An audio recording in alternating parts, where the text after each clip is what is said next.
భార్యాభర్తల మధ్య నమ్మకం ఎలా ఉండాలి అనే ఒక చిన్న స్టోరీ ఇది. ఒక ఊరిలో కొత్తగా పెళ్ళైన జంట ఒక పూరి గుడిసెలో కాపురం ఉంటారు. అతని భార్య అందంగా ఉంటుంది. పేదరికంలో ఉంటారు.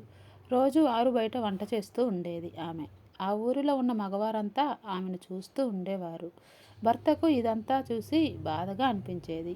అలా భార్యతో ఒకరోజు, మనం చేసేది కూలీ పనే కదా, ఈ ఊర్లో పరిస్థితి బాగాలేదు, వేరే ఊరు వెళ్ళి ఇదే పని అక్కడ చేసుకుందాం అంటాడు. భర్తను గౌరవించే భార్య కనుక సరే అని ఉన్న సామాను అంతా సర్ది ఒక ఎద్దుల బండిలో వేసుకుంటారు. ఇంకా ఏమైనా ఉన్నాయా అని భర్త అడుగుతాడు. అందుకు భార్య, బయట పొయ్యిరాళ్ళు 3 ఉన్నాయి, తెచ్చి బండిలో పెట్టండి అంటుంది.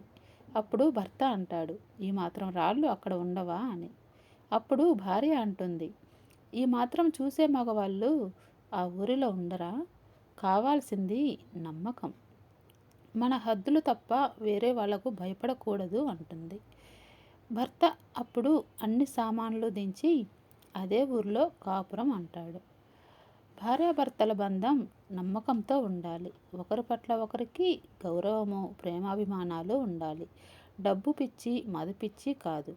కట్టుకున్న భార్య శరీరాన్నే కాక మనసుని, ఆమె మానసిక సౌందర్యానికి ఆరాధ్యుడై, తోడై, ఆమెకే నీడై నిలిచి జీవితాన్ని గెలిచే ప్రతి భర్తకి, భార్యకి నా సవినయ వందనం.